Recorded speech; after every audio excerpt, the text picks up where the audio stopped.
I want to take you on a journey into Reading, firstly by road and then historically by rail. We start by going along the A33 Rosekiln Lane into Reading by road at today's date. We have just passed the various car dealerships on the right hand side and storage facility on the left. We now look at the same route back in 2009 and see the CWS jam factory is still on the right, but the A33 is now up and running.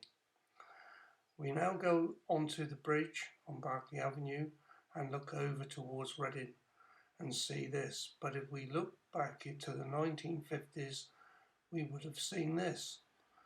I do not know what the celebrations was with the passengers, as this was a goods yard and those are carriages.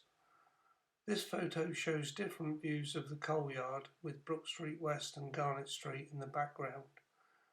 In the next image we have the coal hoppers with Lower Brook Street behind them, then Simmons Maltings and St Mary's Church. Now we turn 180 degrees on the bridge and see this up-to-date view of the A33 underneath going south to the M4. If we go back to the 50s, the only thing going from this point south would have been this steam train. Later on you would have seen this picture showing Baines Timber Yard on the right and the CWS jam factory on the left.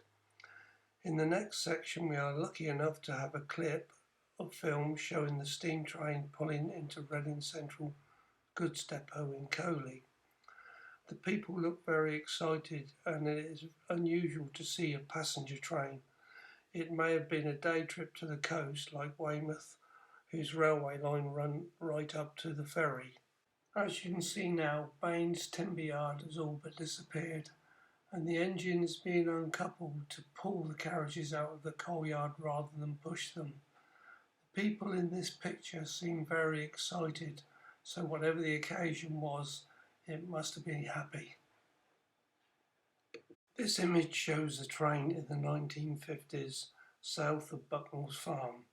There were no trees there then and we would walk the line as a shortcut to the wooden bridge between Southcote and Coley Park.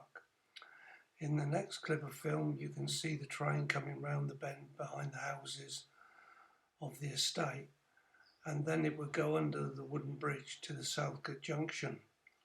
I had the good fortune to have a ride on one of these steam trains from the Coley Central Goods Depot to the Southcote Junction and back in my early days. We now see a picture from the beginning of the 1950s and 60s showing the train with a girl standing on the bridge in exactly the same spot as me to look down the funnel.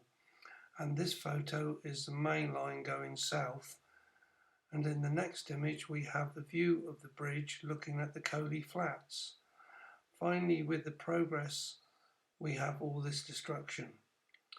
This is the view of the jam factory buildings and the bridge, and finishing with the breakup of the railway lines in the Coley coal yards.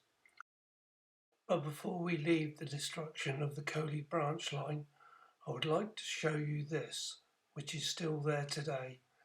It is the railway bridge spanning the Holy Brook, the final part of the existence of the branch line for people to see.